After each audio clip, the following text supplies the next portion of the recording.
Beyond, and hello everyone. My name is Jonathon Dornbush, and this is a special episode of Podcast Beyond. I'm going to call it episode 638 because I think these topics are big enough for us to have a numbered proper episode for.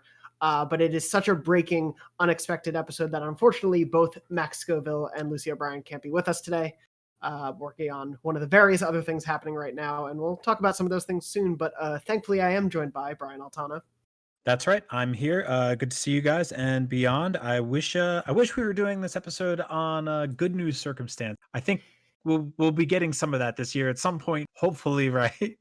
Yeah, you would hope that we'll be able to do one of these for a PS5 launch lineup announced, and it has Knack 3 through 7. But for now, we unfortunately have some sad news that we're reporting on this week. I'll read the official statement from Sony, essentially about the fact that The Last of Us Part 2 and Marvel's Iron Man VR have both been delayed. Sony tweeted out yesterday, I believe it was Thursday, as we're recording on Friday, SIE has made the difficult decision to delay the launch of The Last of Us Part 2 and Marvel's Iron Man VR until further notice.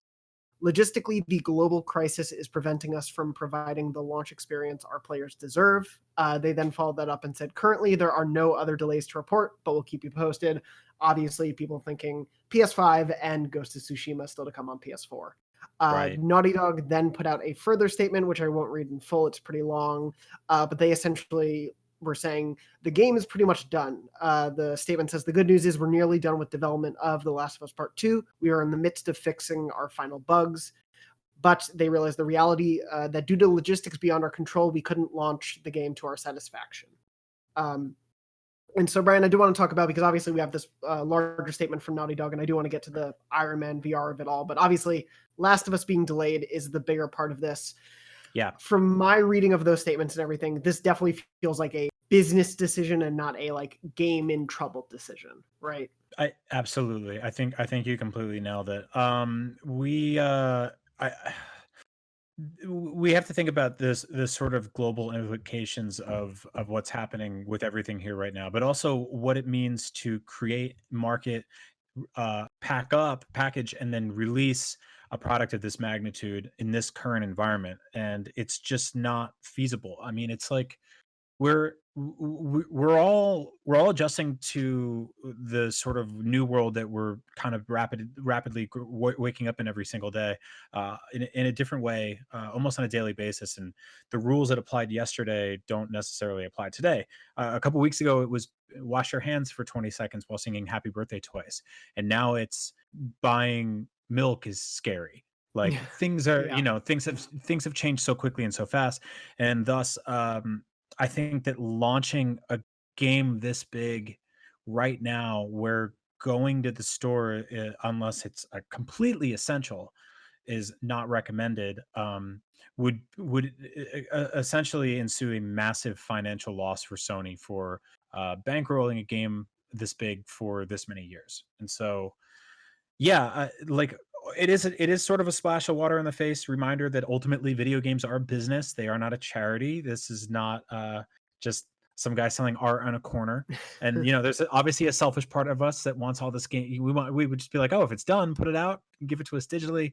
But this game deserves to be in as many hands as possible. And right now, people are trying to keep those hands away from pretty much everything. So Yeah. it makes sense. It hurts, but it makes sense. Yeah, I think it's something where you look at the you can look at it from the cynical business side, and I think that is definitely some of the decision making, if not most of it, behind this. But yeah, you do consider the idea that you sort of brought it up, just launch it digitally, and then people can get the physical after. Digital isn't always an option for a lot of people, and especially of what is arguably one of, if not the biggest PS4 exclusives of this generation. Like, they want to make sure as many people as possible, especially a game that's very story heavy, is available day one for as many people as possible. Yeah. Yeah. I think it would be like really crappy to and elitist, honestly, to just release this game digitally in the nations that can support that level of sort of like internet infrastructure, and then physically later on, because then you have a bunch of people with, high speed internet spoiling the game for people who don't and who don't have access to a store. It's just not fair. And it's something we already have to deal with on a minute to minute basis with pretty much every product release. So, I mean, if you look at something like even like Disney Plus, which had for no reason other than weird timing, had its delay launch months and months later in Europe. And Mandalorian's already out there; it's already pirated. You don't really have that option with a PS4 game. You know, like it's Yeah, I don't know how many people like regularly pirate PS4 games if that's something you can even do frequently. yeah, Nor is it something that they would like to see happen right now. of And you course, touched on Iron Man. We'll get to that obviously a little bit more. for One of the sure. things that I was thinking about that is I think that that's a kind of game that like you set up demo kiosks in Best Buy and Walmart and you show people you know this is what it's like to play a first person VR Iron Man game. And that's again something that no one wants to do right now. No one wants to go into a big box brick and mortar store and put some strange helmet on their face that other people have shared. And so yeah, it's a really scary year, man. Like honestly, like this is we I think I think we anticipated that things would get delayed because of just the sheer amount of moving parts that it takes to make a video game and how it's hard to do all that unless you're kind of in the same room, you know, or working in conjunction with people, maybe working in shifts. Naughty Dog is obviously a studio that notoriously has had a lot of reports about crunch. And you know, ideally, this is the silver lining that maybe alleviates some of that a little bit. Hopefully, this doesn't mean that they're crunching from home, although there are some slight benefits to that. Not as much though. It's still, you know, it's still hard work. Yeah, But it's I think that we, choosing yeah, the better of two bad situations. But yeah, of course, of sorry course. to yeah. No, no, no, totally. And I think we anticipated this stuff like this happening, but I think that like with games like Resident Evil 3 and Final Fantasy 7 being released sort of business as usual, the latter of which was actually bumped up a bit in some regions. I started hoping that maybe and especially with the way we've seen the movie industry move a lot of stuff digitally, I started hoping that like everything would kind of hit its target. And I think it was kind of naive of me to not really realize the ramifications of not having an actual physical store infrastructure to sell video games and how important that is for the majority of people, for collectors, for consumers, for gamers everywhere, for people who care about story and don't want it spoiled. And so that's obviously something that we're all dealing with very quickly on the fly. And I'm interested to see how much more of an impact that has on the rest of the year's big releases. Yeah, I mean, I think we all had a little bit of that naivete, me especially as well, because of that idea that you know, as movie and TV productions were all stopping pretty much all at once a couple weeks ago, as much as all these game development had to move home and they had to probably move equipment and things like that, there is still a quite a bit of game development that could theoretically be done from the home because it's done on computers. And whereas there is post and pre-production, of course, with films on computers, if they can't shoot it, there just can't be a movie or show. Right. And so I definitely think a lot of us have been sort of like, well, games might be a little more, you know, pandemic proof, I guess, as this is Yeah, going on. But like in my brain, I was like, well, The Last of Us is already filmed in quotes, yeah, right? Like yeah, they already shot all the mocap with Ashley Johnson, Troy Baker, everybody else. I don't think they're doing any. It's not like I don't think it's like in movies where they're like, oh, we have to do reshoots on Deadpool or something like that. So let's get Ryan Reynolds back in the costume for a weekend. Um, so yeah, I'm right there with you. You know, I guess we kind of had hoped that things could continue development, and I think with stuff like Ghost of Tsushima and Cyberpunk, they'll kind of have to, right?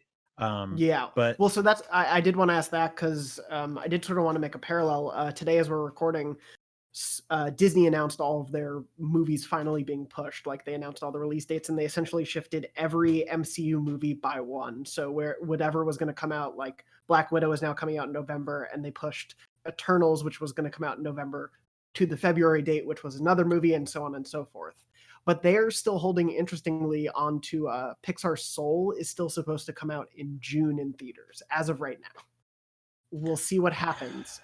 But June is also when Ghost of Tsushima is going to come out. And obviously, their statement was saying, you know, we're not going to announce any delays right now. But do you feel like that's an inevitability? Do you think we will see Ghost move as well?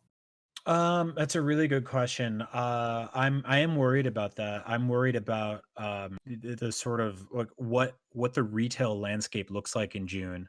How much of it is even left? I mean, just being here in San Francisco, and going out very sparingly. But like we got him our car yesterday and went to like a grocery store to pick up some essentials. And like the neighborhood I used to live in is unrecognizable from when I was there 2 years ago. Like so many stores are boarded up.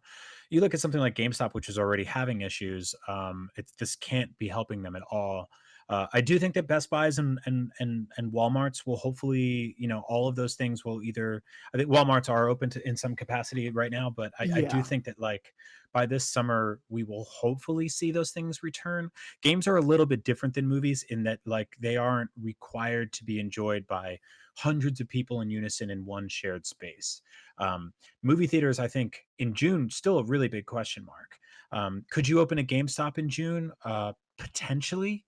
Like right now, do GameStop was curbside deemed. pickup and Yeah, things yeah, like that. yeah. I Yeah, mean, there's options, right? Like there are office supply stores here in major cities that remain open, and those are needed now more than ever, obviously, because everybody's working from home. And there was that brief moment where GameStop was like, "We're an office supply store." No one really bought it, and they got shut down yeah, anyway. Um, I don't know if we'll see them return to 100% capacity, and even then, will there be as many stores as there were 3 months ago, 4 months ago? GameStop yeah. announced they were closing hundreds of stores just a few days ago. So, I guess the question is, can you launch a video game without the sort of retail infrastructure back at 100%? And how long before that is at 100%? Because if it's not June, is it July? Is it August? Is it September? Because I Is would say it that next year? is it next year? I mean, Yeah, what happens to Cyberpunk and what happens to the next gen consoles? Like that's been the big question mark throughout this entire thing. And with all the moving parts, like quite literally with us talking about sort of the actual chips that go into making a PS5 and Xbox Series X, I think that even if those factories were to reopen, um, if you can't get the actual boxes on the shelves because there aren't shelves, then it's a problem. Supply chains become a problem.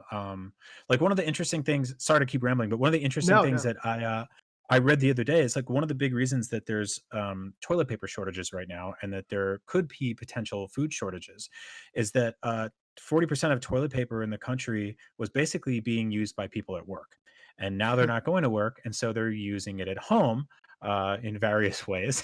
And the way supply chains worked was that so many of those factories, and the same goes for farms and food chains, were supplied to send stuff to offices, restaurants, businesses. And so with those things removed, now everything has to be diverted, and that takes time. And so if you wanted to pivot and make all of the physical releases for video games just go through online retailers, that's a thing that you can do. But the supply chains are used to going to places like GameStop and Walmart and stuff like that. And if they all start going through Amazon, Newegg, and everywhere else people buy video games online, then that's going to take a little bit of time to adjust. And so I think that even with you have to print packaging, you have to print boxes and discs and everything. And so yeah, there's a lot there. It's a lot different than just taking a movie and putting it on Netflix. and there's the flip side of it too, of not just the thing being possibly made, but the people on the other side. We were talking about whether people will be able to go to stores, whether people will have the money to spend on games in the next month or two. I mean, we have in Yeah. the US record numbers of people filing for unemployment. Obviously, people are continuing to lose jobs as more states put shelter in place things in effect and more companies deal with the fallout of all of this. And even with people who do have money, they're worried about paying for essentials, and the idea that even if The Last of Us Part 2 is the game I have waited for 4 years, $60 toward a game or $60 toward toilet paper and food is a choice people would have to make. And obviously, you're going to go for the essentials, I would hope. Yeah, Um, yeah. No, when I was at my brokest, trying to run my own company and like selling my own video games to pay for server costs to keep my website going, or working retail jobs throughout the summers when I was younger, like buying a brand new $60 video game was a pipe dream, and so was buying a $200 collector's edition with a statue. And so, my heart goes out to everybody in this country that's suffering through that right now. And I'm I'm happy that they're able to find some semblance of escapism, but this is probably the time to turn to cheaper games to go through your backlog for enjoyment and experiences, and rather than hunting down the brand new release. And so that's, again, I mean, you're bringing up a really good point. That's a problem that's going to persist throughout this year and only get worse and worse and worse. And so, maybe people will buy a $10 movie ticket at some point. But I don't know how quickly they'll be buying $60 games.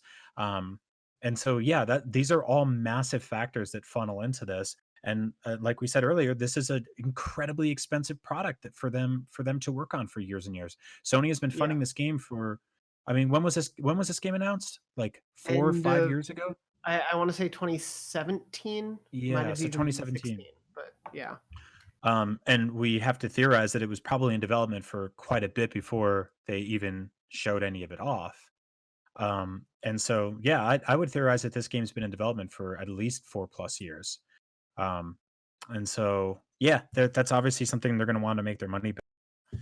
This is a so really like a it's really a bummer, man. Like it's like, Yeah, it's a weird time. I'm trying to keep my head up about it, but it's like it's just really, sorry to like break the fourth wall here. It's just like No, no. it's just really sad. It's Yeah, affecting a lot of my friends and family, and yeah. people I know personally, and it's obviously having big ramifications everywhere. And yeah, help me Yeah, out. no, I mean it's also, affecting the devs, and I do want to shift a little bit to Iron Man VR because these are people who've been working on these games like you said for years, and they're probably really excited and relieved and scared, but excited to be putting this out there for the fans they know are dying to play these games, and they won't get to for a little bit longer, and it's because of things completely outside of their control. And so I did want to shift to Iron Man a little bit because I do want to mention that as like we've been big proponents of that game on the show. We had Ryan from the studio on last year, I believe, Yeah, after Ryan I Payton. previewed it. Yes, from Camouflage, the devs behind it, and it's one of those things where I think Iron Man VR is probably like arguably the highest profile PSVR game ever. Yeah, Um, yeah, I would say so. Probably, even and something you and I were saying yesterday is probably since something like Batman very Yeah, which early was in the on. first couple months, Yeah, if not launch. And so this is obviously a big deal, and it is a PSVR exclusive. It is not coming to Oculus or HTC Vive and everything else. And so this is a like big, probably what they were hoping for, peripheral seller. Like they were probably yeah. hoping, like you were saying, people would walk into a Best Buy or walk into a Target and they see, oh, I can put that thing on, and then I am Iron Man. I can say his line, and then I can shoot in the sky like Iron Man. I want to go do Yeah. that. And probably a lot of those people who are going to try that game out don't own PSVR. And so they might then want to be buying PSVR headsets, or people who do own it, of course, are probably looking forward to this. And so it must be a big hit, I'm guessing, to their expectations for where PSVR was going to go this year. Yeah, yeah, that's a total bummer. I mean, absolutely. I think this is by all intents and purposes would have been a system seller. I think this is, if you look at something like Half-Life Alyx, that's the kind of thing that makes you want to buy the actual hardware to experience it. Iron Man is as almost as popular as Spider-Man, and Spider-Man is one of the most, best-selling games of this generation on PS4. And I think a lot of that has to do with foot traffic and kids and adults and everyone just being like, "Oh, they made a Spider-Man game? Oh, I'm in." Instead of like you and I, like we're in the know, right? We pay Yeah. attention to this stuff. We care about this stuff. I actually don't really. The only physical PSVR game I have is the ones that came with the system. Yeah. And so for me, like that's a digital experience for me. It's futuristic, it's awesome, despite the fact that it uses last gen controllers, soon to be 2 gens ago controllers. Yeah. Yeah, but so I think that Ryan Payton at Camouflage has worked on a bunch of really cool games. He made a game called Republic a couple years ago, which I believe they made Yes. a VR version of. That's on Oculus Quest. I believe so. Yeah. If that was the game they were launching this year, I think they would have been like, okay, it's digital only. Don't worry about it. This is not massively known IP based on one of the most iconic comic book characters of all time, specifically of the last 15 years or so, where Iron Man has Yeah. had. He went from being this kind of like side character of the MCU to being one of the most, or not the MCU, in Marvel, From to Marvel being one Comics. of the Yeah. most, yeah, like this is a kind of character you want to see on shelves. You want to sell that game. I think Republic they could have dropped that digitally in 2020 for the first time. Iron Man need, he demands attention, like just like Tony Yeah. Stark does. And so I think that like I think that game will get in the good place eventually too.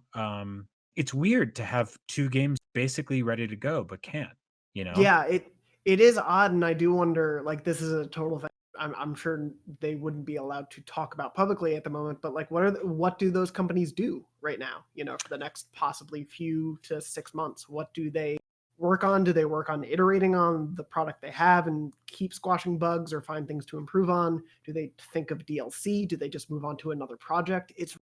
I can't even think about what you do as a dev studio right now. Yeah, that's a really good question. I mean, no art is ever so hypothetically they could go in and clean it up even more. I mean, maybe it's a Yeah. like I said earlier, a silver lining blessing in disguise for both of these teams who now get to, work on these games a little bit more. Or maybe, like every single interview we've ever done with any game developer ever or anyone ever has, they've always said the same thing, which is like, there's a bunch of stuff we wanted to do that we couldn't do. We had these ideas that we couldn't implement. Sometimes those things take days, weeks, sometimes they take months or years. Both of these games were delayed indefinitely, which Yeah. is a word that I've never heard used in relation to a video game delay before. I've heard people say like this is being delayed until next year or this fall. There's usually some sort of timestamp, but I've never ever read indefinitely, and that's sort of Yeah. scary. Yeah, it was really weird to, like, be writing that story because it is that idea of, like, oh, yeah, Naughty Dog games getting delayed a couple months or even weeks. I think Uncharted 4 maybe had even, like, a 2-week delay shortly before Yeah, its launch. Like, they've had any number of delays before, but to say, yeah, the company can't say when the game is gonna come out through no fault of the game or the dev team. Like, this is not the game was in dire straits and they need to fix it situation. This is we cannot predict what the state of the world will be to any extent, that we don't wanna put a date out there that will then have to move again. yeah, And that's so weird because it's Naughty Dog and Camouflage saying this is out of our hand, but it's also SIE saying this is out of our hand.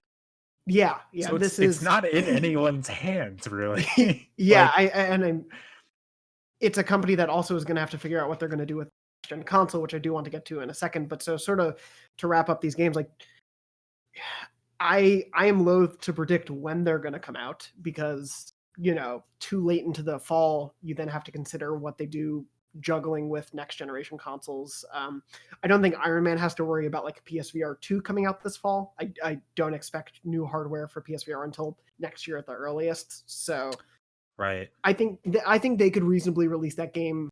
It'd be a hell of a delay, but if it came out early next year, when it was originally supposed to come out in February of this year, if it came out in February of next year, that's free of any sort of other major releases that we know of right now. Um, Yeah. but So yeah, no, it's a really tough one. I think, and this is kind of bold, and maybe I'll catch some flack for this, but I think that we should collectively, as an industry, agree to move next gen to 2021. We should just seriously, yeah, no, we I should did want to get to that. Yeah, yeah, I think we should take the PlayStation 5 and the Xbox Series X, and we should just say, they're not happening this year. Let's get them off the table. Let's not worry about them. You don't have to worry about saving up for them as a consumer. We don't have to worry about marketing them and selling them in a store. Let's celebrate the experiences that we have releasing this year, of which there are tons. This is like in in almost any other generation, I'd be like, no, let's get to the fireworks factory. Let's get the good stuff out. Get the new consoles out. This is the one year where you know what? If they have to wait, I'm okay with that. And so if The Last of Us has to move to September and Iron Man has to move to October and Ghost has to move to November, the problem is one of those things is going to be fighting with now Cyberpunk and then probably some Call of Duty. It gets a lot more crowded, and so I think a lot of people, a lot of publishers basically have spaced out this year, especially Sony. Like Sony kind of owned the next few months. yeah, if you look at things. But I don't think we're ready for next gen consoles, right? I think it's too many. I think it's too much on the table. I think I think we should delay the PS5 and the Xbox Series X until next year. And I have no power to say that. I say that like I'm in the No, board meeting. I keep DMing Herman and he doesn't respond. I don't know what's up. You're gonna get a But no, restraining order. yeah. No, I did want to mention, of course, Podcast Unlocked this week had Phil Spencer on, which you should Yeah, absolutely go listen to that interview, watch that interview, as well as Next Gen Console Watch, which Phil was on. Whether or not you plan on buying a Series X, obviously you're listening to this, so you're probably leaning toward a PS5. But for anyone who is interested in the state of the industry, the state of next gen as a whole, what it's like to hear from someone who is literally the head of one of the three big console platform makers. Um, they're really great interviews. Ryan McCaffrey and David Hatfield, who was on Console Watch, and Ryan, of course, with Unlocked and Console Watch, just knocked it out of the park talking to Phil. Fantastic interviews, and they're well worth listening to. But I did bring those up because during them, Phil says, right now we're not perceiving any sort of delay or issue. They don't sort of have a plan B. He talked about, Ryan asked him, do you guys have an alternative in mind if continue to go on? He said, right now we don't have a plan B. I mean, we've talked a little bit about this, I think, on News Games, and basically like, I totally think that is true right now and probably true of Sony right now, but they should probably start thinking about a plan, because it isn't Ye- just the yeah, consoles run into production issues. It's the games might run into production issues. It's fans having money to buy these things. It's the advertising dollars that are disappearing. It is every facet of the industry has to be yeah. considered. Yeah, well, it's also, I mean, if you think about the advertising perspective, it's interesting.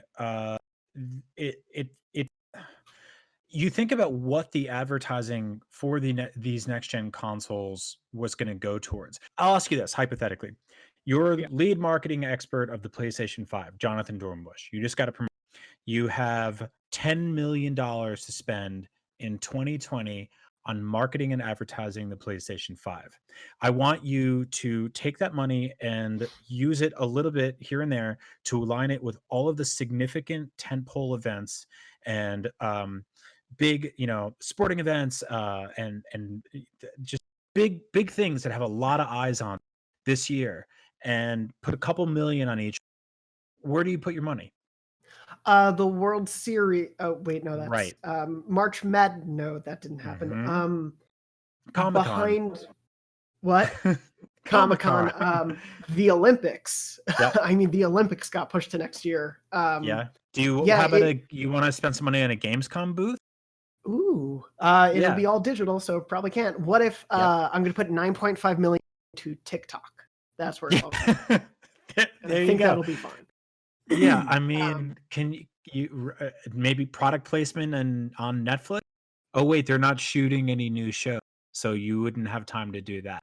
Um, yeah, yeah. it's Yeah. it's a crazy situation, and yeah, I totally agree. I'm so obviously there are people out there. Don't get me wrong. We can't wait to see what the PS5 brings and the games and the new hardware and all of that. But I am totally right there with you. This year in particular, well, we've been talking about it since last year, is so stacked and so full of like major, very lengthy games that even if they get delayed, even if The Last of Us is delayed and it's supposed to be Naughty Dog's biggest game ever, even if Ghost gets delayed and that's a huge open world game, we are still looking at, I mean, just what's come out this year already. Final Fantasy VII is about to come out. Mhm. Persona 5 Royal, if you're interested in that, is a 100+ hour RPG. Cyberpunk is in September. Avengers is in September, I believe now. Yeah, There Resident are Evil a just launched. Resident Evil. There are a lot of massive games that have come out or are still going to come out as far as we know right now. And so if all of those things do relatively stay on track, I don't need a PS5 and Series X. Me too. Me too. And Yeah, I I mean, I'm with you. Yeah, I am totally fine to wait until 2021, whether that's the spring, whether they try the Switch launch and say like, hey, let's kick this year off excitingly and, have a year of rollout sort of thing, or if they wait to the fall. I'd be fine with either, I think.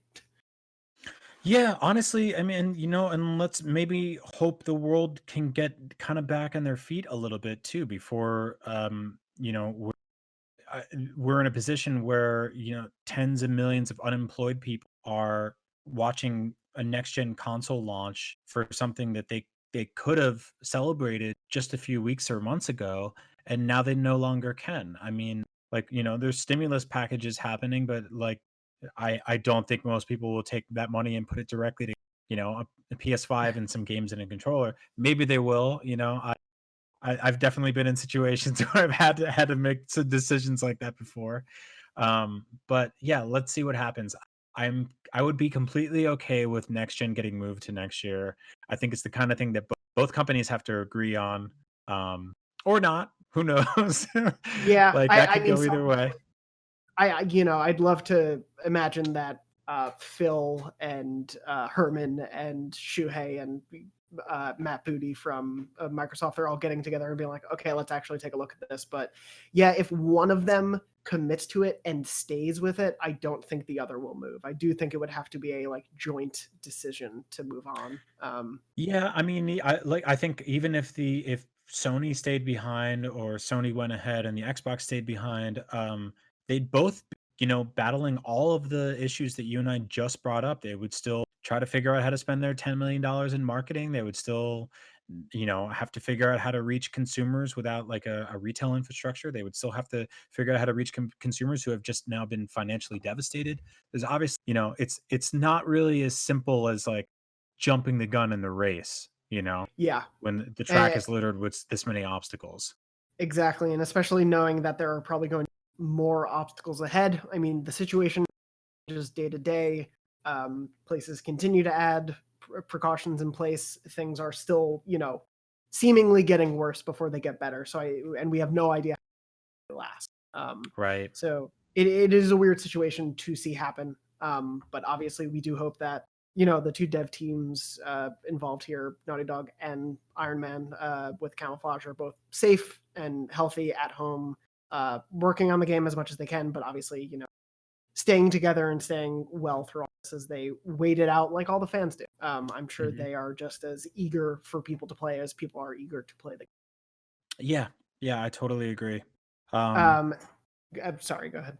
no, I was gonna say in the meantime, like you said earlier, there's a lot of really great games and coming out. And so yeah, I kind of, if you're listening to this and you're like a little bummed out, I'm sorry, this was kind of a downer. We're trying to do our best to stay positive through all. Yeah, just st- keep playing video games and celebrate the good stuff that's out now. Play the old stuff that you used to play. Some comfort food games that's been helping me a lot. Me too. We're gonna keep making the show. We're gonna keep covering all the news. We're gonna keep doing everything we can, bringing people together, because I think this is helpful for people right now, and I think it's helpful for us. I miss you, man, and this is like some of the only communication we get now through these little No, me too. squares. So I love that we've been able to make time doing arguably more shows since this happened, but yeah, it's so great to be able to have that time to talk, even if it is looking at a small version of you on a screen in the window. Fantastic shirt, by the way. thank you. Um, So I was it trying to do something cheerful today. yeah, no, it's a very strange situation. We don't know what it's going to look like in the next week or so, but we do know that there is a lot of great stuff that we're playing, that you're hopefully playing at home where you're safe and well, we hope, of course, and that we'll be able to keep covering and talk about and propel that stuff upward. If you don't know, there is a huge sale on the PSN right now, so go maybe find a couple games you forgot to add to your backlog and add them in now and try them out in the next week or two. But there's obviously a lot to play and obviously a lot we're going to be talking about. We has come out already or is about to come out. So we'll be continuing to do that on the show week. Normally, Beyond is live Wednesday at 3 p.m. Pacific on beyond.ign.com, youtube.com/IGN Beyond, and your favorite podcast services. We'll try to bring you these special episodes when we can to bring you a little more distraction in the world. I did want to point to a little bit of good news that we did announce on IGN today. We have an event going on in June. IGN decided, let's do an event. So Mhm. we officially announced today the Summer of Gaming, it's kicking off in June for an indeterminate amount of time. We'll see, how long we can keep the festivities going, but we will be partnering with a bunch of different devs and publishers to bring you news, gameplay previews, dev interviews, so much all throughout, the weeks of the summer as we can, to, fill the hole that some of the conferences being lost has created. Yeah, I'm so happy we got to announce this today.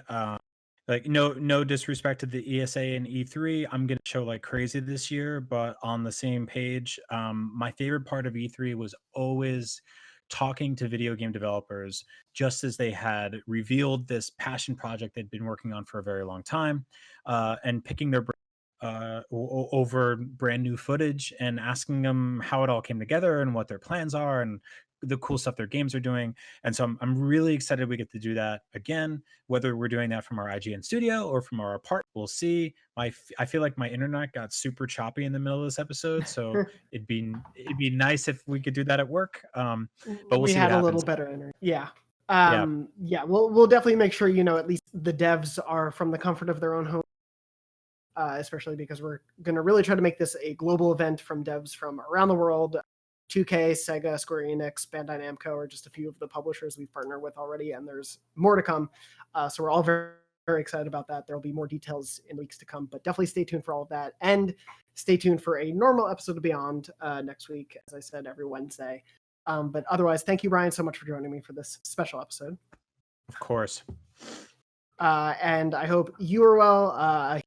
To Red, our producer, for also sitting by and helping us produce this show at the last minute. And thank you to everyone out there who's listening and watching. We hope you're safe. We hope you're well. And we so appreciate that you decided to spend a little bit of your time with us. And so to wrap it all up, as always, Beyond. Beyond.